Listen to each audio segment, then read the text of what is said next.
tout ce qui est retard de croissance, ou plutôt dans les antécédents des patients, nous avons les antécédents gynécologiques. On commence par les antécédents gynécologiques. Quel est l'âge de survenue des premières règles? Y a-t-il eu un cycle régulier ou pas? S'il n'y a pas de cycle régulier, ça veut dire qu'on a un fonctionnement hormonal qui peut avoir été déficient. Ces personnes qui ont un fonctionnement hormonal déficient vont se retrouver durant les grossesses avec un déficit hormonal qui peut entraîner, comme d'habitude, comme chez les primipares, comme chez les grossesses précoces, des risques d'avortement dans le premier trimestre, je l'ai dit, des risques de retard de croissance, parce que l'utérus doit avoir une hyperplasie, avoir une certaine taille, qui lui permet d'avoir un bébé, un placenta de bonne qualité pour nourrir le bébé. S'il n'y a pas de la place pour tout ça, vous tombez dans le même piège. D'accord? Ensuite, il y a, comme je l'ai déjà dit, les autres maladies. La maladie hypertensive, par exemple, elle va se greffer sur les gens dont les utérus sont petits, donc qui sont à la première gestation. C'est pour ça qu'elle ne récidive pas aux autres grossesses.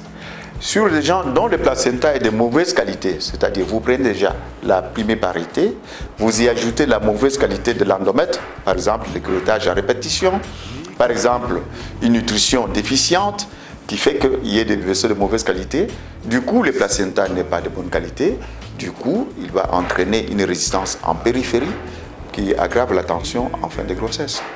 Donc, ce qui est pratiquement le tiers des causes de décès maternels, l'hypertension gravidique, la prééclampsie et l'éclampsie.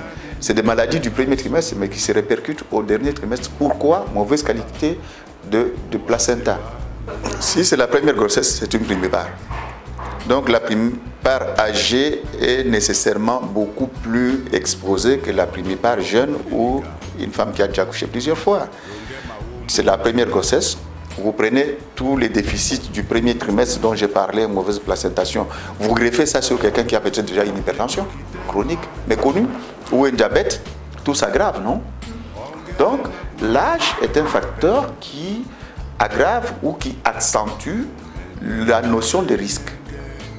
À tout trimestre, à toute période de la grossesse, l'âge accélère, si vous voulez, la survenue des risques, augmente la survenue des risques.